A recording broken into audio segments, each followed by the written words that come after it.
Boa tarde ou boa noite a todos, sejam bem-vindos. Então, vamos começar. O que se entende universalmente como educação sempre depende de alguma meta ou modelo, né, que é colocado como termo final do processo educativo. Você vê em qualquer escola, você tem um programa de estudos durante o ano, você tem um exame final ao qual você deve submeter e que, idealmente, medirá o seu aproveitamento durante o ano. Então, este aproveitamento, tal como é medido, ou pode ser medido por um exame, seria a meta daquele ano. No conjunto, né, existe sempre alguma meta ou modelo ideal. Esse modelo pode ser extremamente modesto, no sentido de aquisição de determinadas habilidades específicas, que em princípio não afetarão muito no conjunto a sua personalidade ou a sua vida, até, por outro lado, um modelo integral de ser humano a ser idealmente reproduzido ou transmitido para o aluno. Tá certo? Por exemplo, onde você tem, em certas escolas técnicas, por exemplo, você pode perfeitamente aprender computação ou aprender corte e costura ou qualquer outra coisa desse tipo, tá certo? Sem que isso seja, vamos dizer, a passagem de um modelo de conduta. Quer dizer, isso não vai alterar a estrutura da sua inteligência, da sua consciência. Vai apenas introduzir um elemento, tá certo? Que pode mexer um pouquinho no conjunto, mas sem alterá-lo profundamente. E, por outro lado, você pode ter algo, por exemplo, como a educação jesuítica, baseada, vamos dizer, em modelos fixos de conduta intelectual, moral e social que deveriam, idealmente, ser transmitidos aos alunos, de modo a poder garantir que a ordem jesuítica, a Companhia de Jesus, fosse composta inteiramente de pessoas, vamos dizer, com uma certa estrutura, que no essencial coincidissem numa certa estrutura de personalidade. Tá certo? Então,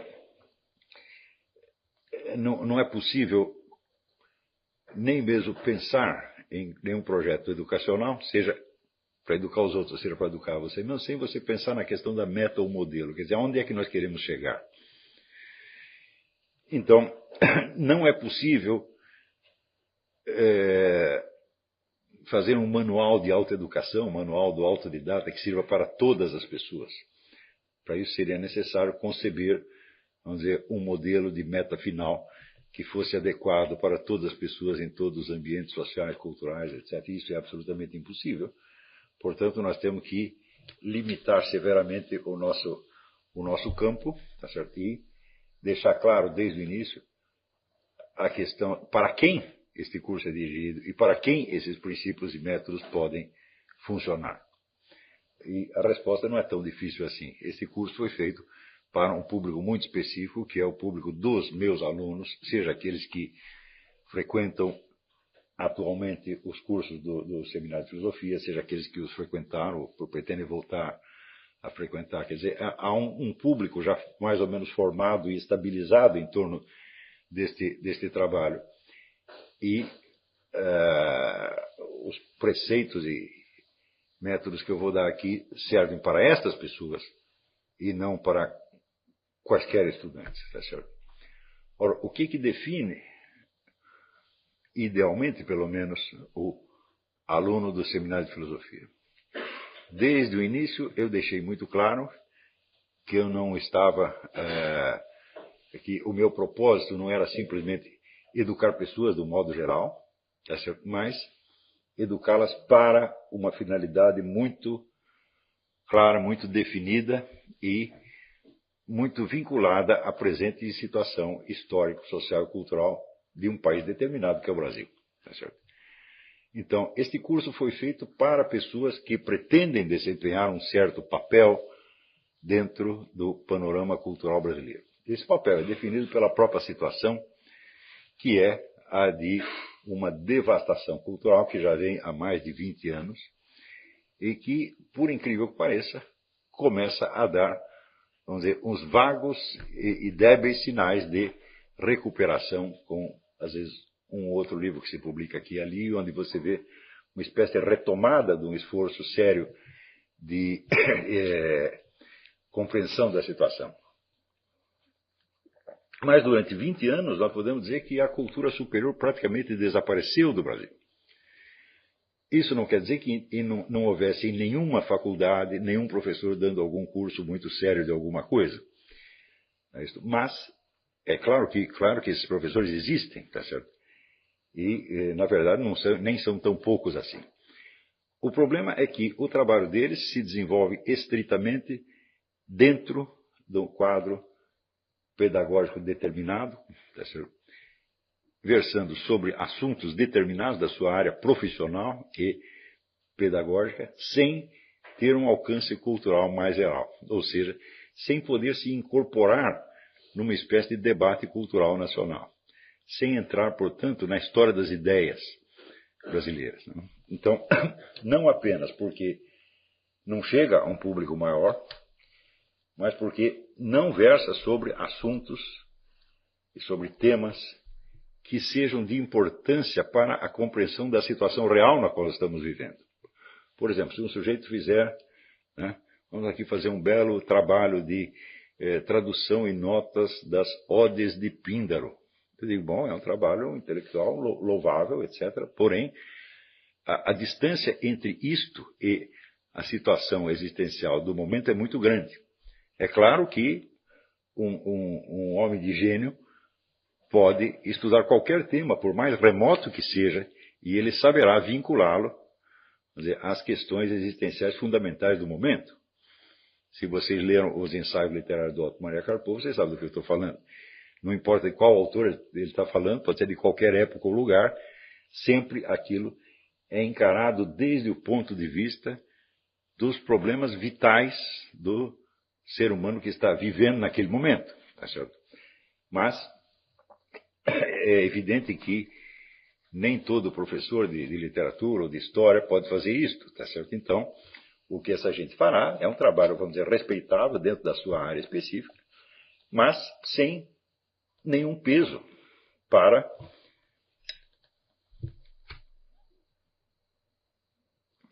o entendimento dos problemas colocados pela vida mesma neste momento. E é justamente isso que define, vamos dizer, a alta cultura de um país. Quer dizer, são criações culturais de alta qualidade e que são uma resposta, de algum modo, às angústias, temores e questões, perguntas existenciais daquele momento. Tá certo? Como vamos dizer, as questões fundamentais são de algum modo vivenciadas por todo mundo, ainda que nem todo mundo saiba expressá-las corretamente. Então, estas questões são, vamos dizer, o eixo, é o centro unificador da cultura nacional num determinado momento. Tá certo? Então, por exemplo, você imagina, se você toma, por exemplo, a literatura soviética de todo o século XX, tá certo?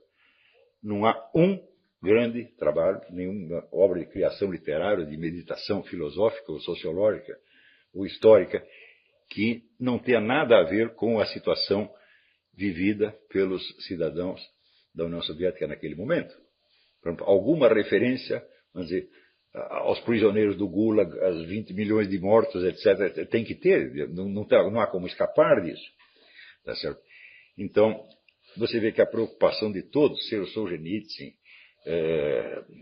Zinoviev, Bulgakov, uma infinidade de escritores, a preocupação de todos eles era o seguinte, é entender o que era a sociedade soviética, o que significava viver ali, tá certo? E quais são, vamos dizer, as possibilidades que um ser humano tinha dentro daquele ambiente.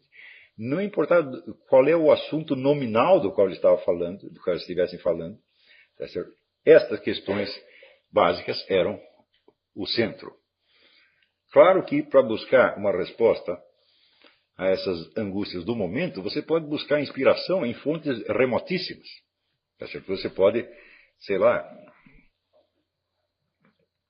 buscar uma resposta no teatro grego, nas obras de Homero, ou de Shakespeare, ou na literatura chinesa, em qualquer lugar. Quer dizer, não importa o assunto nominal, importa, por assim dizer, o ângulo existencial desde o qual você está enfocando a questão. E é neste sentido que eu digo que a cultura superior desapareceu do Brasil nos últimos, pelo menos, 20 anos.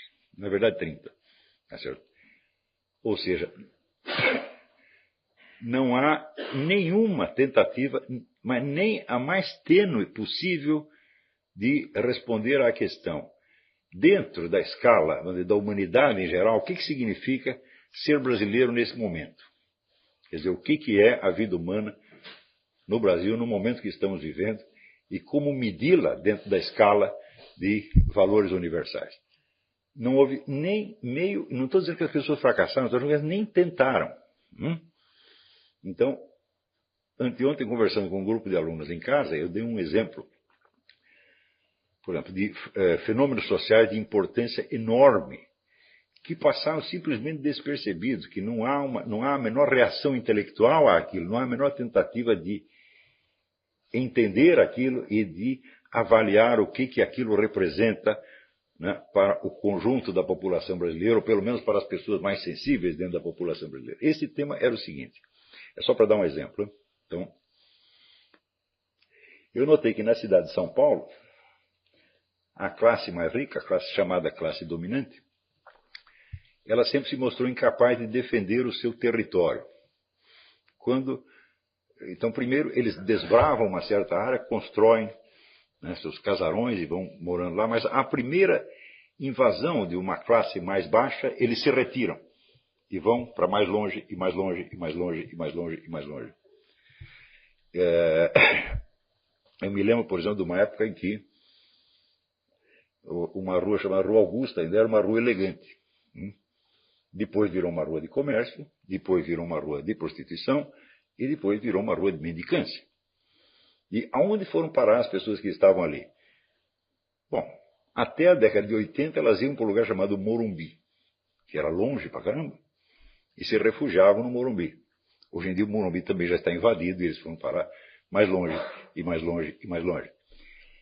Então, você vê, se uma classe não exerce um domínio territorial, em que sentido você pode dizer que ela é dominante?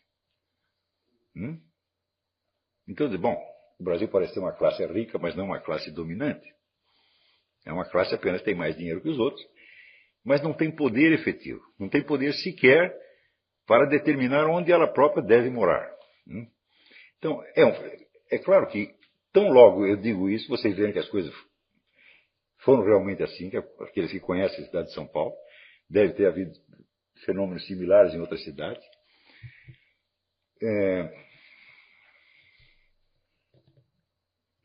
Você imagina, por exemplo, o que aconteceria aqui nos Estados Unidos se um comércio de bugigangas, um bando de camelôs, ocupasse Wall Street e expulsasse os bancos. Todo mundo entenderia que aquilo é uma crise nacional. No entanto, no Brasil isso já aconteceu várias vezes e ninguém percebeu. Este é o ponto. Nós, que somos gente de estudo, nós podemos interferir muito pouco no que acontece. A nossa obrigação não é fazer com que as coisas aconteçam, ou impedir que elas aconteçam, mas é registrar que aconteceram e tentar compreendê-las e passar uma compreensão daquilo para as próximas gerações, para que elas tenham uma ideia de qual é o pano de fundo histórico dentro do qual elas surgiram. Não é isso? Então, isso quer dizer que no Brasil, pelo menos há 3 gerações, as pessoas vêm nascendo, calculando uma geração mais ou menos em 15 anos. As pessoas vêm nascendo e sendo jogadas dentro de um panorama onde não tem nenhum fundo histórico. Elas não sabem em que capítulo da história elas estão entrando, elas não sabem qual é o enredo do qual fazem parte. E ninguém lhes diz isso.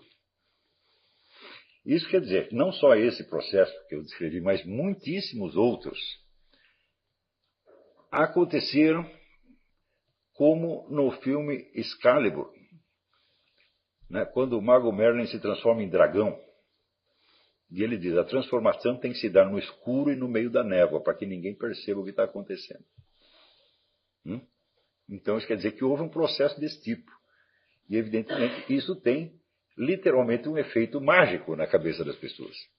Então, como elas não sabem o que estava acontecendo antes, elas não têm medida do que está acontecendo agora. E, portanto, elas também não sabem qual é o papel delas próprias no conjunto. Você não sabe qual é o enredo da história, né? Você é como, né, um ator que fosse jogado de repente no meio do palco, sem que as pessoas lhe informassem se ali estão representando Hamlet, o Rigoletto, o teatro grego, ou qualquer outra coisa. Ou seja, você não sabe qual é o enredo, não sabe qual é o seu papel, não sabe o que você deve dizer e não entende as respostas dos outros. Um dos efeitos mais óbvios disto é a total insegurança.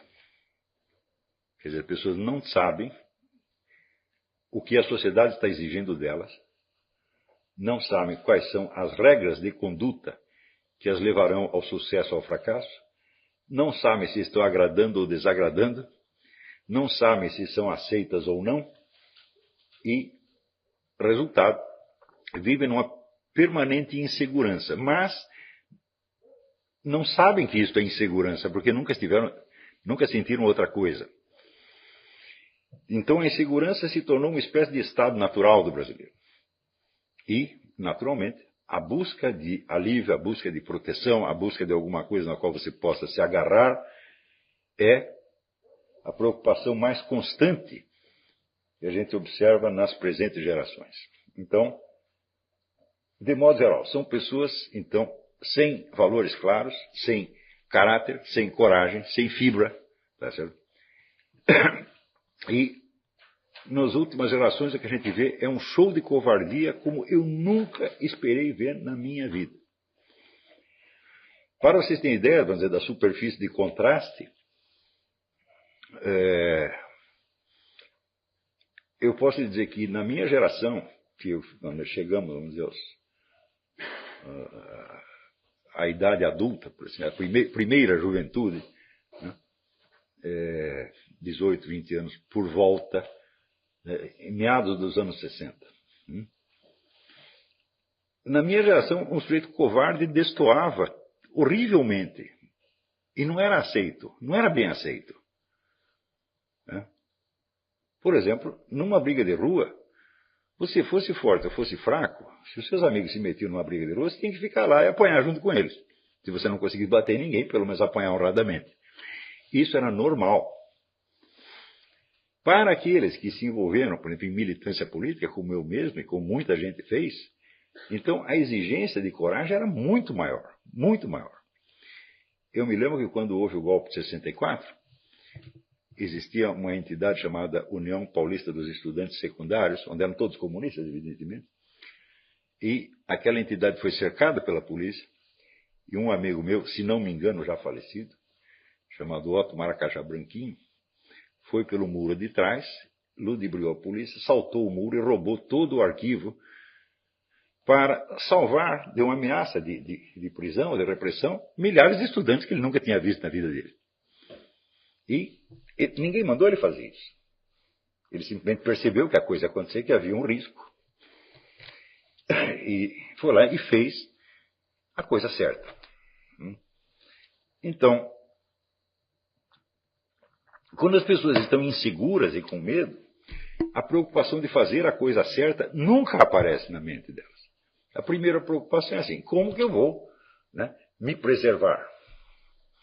Ora, nós sabemos que se preservar é impossível, que a vida é constituída de riscos o tempo todo. Então, quer dizer, fazer a coisa certa é possível, preservar-se não é possível.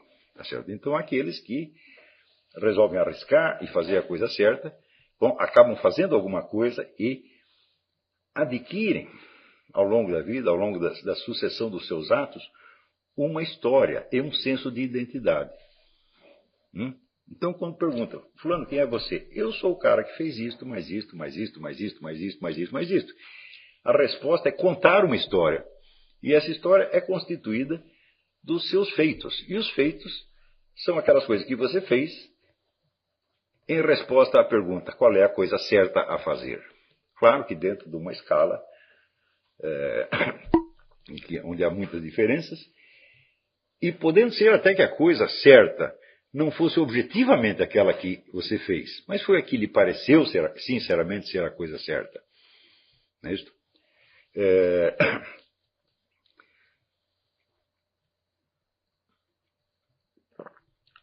Então, passado quase meio século, e nós observamos assim reações de covardia como sendo quase obrigatórias no Brasil de hoje, eu digo, bom, alguma coisa aconteceu. O que aconteceu? Aconteceram inumeráveis processos históricos sociais que não foram sequer descritos, não foram conscientizados, de modo que as novas gerações entram no panorama da existência sem nenhum script. Tá certo? Ou seja, você pode até rejeitar o script, mas você tem que saber qual é o script que você está rejeitando. Se não existe absolutamente nada, bom, então você pode copiar modelos fortuitos que você viu na televisão naquela semana. E naquele momento aquilo vai lhe parecer um papel que corresponde à sua pessoa, tá certo? E à sua vida e que faz um sentido. Eu uma vez conheci um rapaz em São Paulo que fazia 2 meses que ele havia descoberto um negócio chamado surf. E ele disse assim, o surf é minha vida. Eu disse, que bom, uma vida de 2 meses. Né? Como é que você sabe? Né? Vamos ver se passar 10 anos, você vai dizer, aquilo foi a minha vida. Talvez já tenha largado, hein? Arrumou um emprego, largou o surf. Né? Então, quer dizer, você pode se apegar, vamos dizer, a esses modelos de curta duração. Os modelos passageiros, mas isso não vai aplacar o seu temor, não vai aplacar a sua insegurança, tá certo? E não vai lhe dar nenhuma sensação de ser alguém. Quando você sente que você não é ninguém, então o desejo de ser alguém se torna uma coisa dramática e urgente. Mas você não sabe quem você quer ser. Você não tem os modelos, você não tem os scripts, você não tem um repertório de escolhas, tá certo? Você só tem, vamos dizer, uma coleção de pessoas que estão tão incertas quanto você, tá certo? Mas que, pelo número delas, você imagina que elas são mais fortes do que você tem uma coletividade, tá certo? Então, o desejo de ser aprovado por essa coletividade, o desejo de parecer normal, se torna uma verdadeira obsessão neurótica. E esta obsessão neurótica é o objetivo de vida de quase todos os brasileiros da presente geração. Mas acontece o seguinte, aquelas pessoas perante as quais você está tentando parecer que é alguma coisa, em primeiro lugar, não estão interessados em você de maneira alguma. Não é isso? Então você entra naquela dialética do tímido. O tímido entra numa festa e ele age como se todo mundo estivesse prestando atenção nele, quando na verdade ninguém está. E este é precisamente o problema. Então, se estivessem prestando atenção em você, porque você alguma importância tem para eles, não para você mesmo. Não é isso? Mas como ninguém está prestando atenção, você sente um vazio em torno. E neste vazio, a necessidade de ser aprovado pelos outros se torna ainda mais intensa para você ter alguma referência e saber o que fazer. Então, isto aqui é um círculo vicioso, que é como você amarrar a salsicha no rabo do cachorro e ele vai ficar correndo atrás da salsicha o resto da vida e não vai alcançar. Então, eis porque o Brasil é hoje o recordista mundial de casos de depressão. Se você falasse isso 30 anos atrás, seria impossível.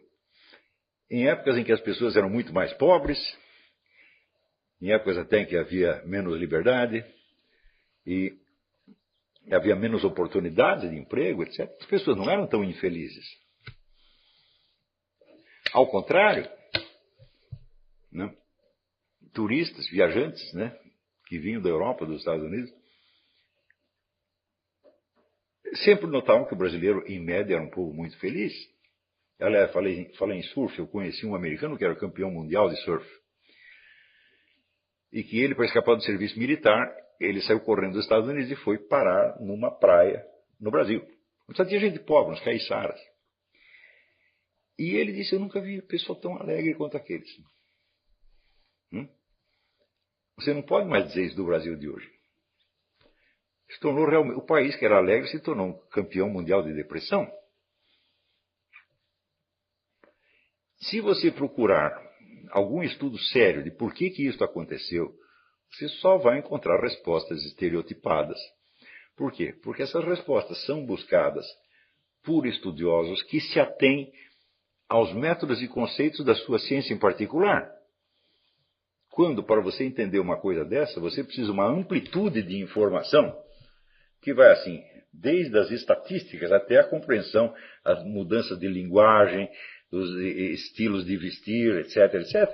Ou seja, você precisa de um verdadeiro historiador para contar uma coisa dessa, e não um sociólogo formado na PUC, ou um economista da Fundação Getúlio Vargas. Então, quando aparece alguém tentando diagnosticar qualquer coisa que esteja acontecendo no Brasil, o diagnóstico surpreende pela sua pobreza, pela sua estreiteza mental e pela sua absoluta incapacidade de explicar o que quer que seja. Às vezes, esta incapacidade é ainda duplicada pela intervenção de preconceitos ideológicos que já determinam de antemão o tipo de causa que o sujeito deve encontrar. Não é isso? Então,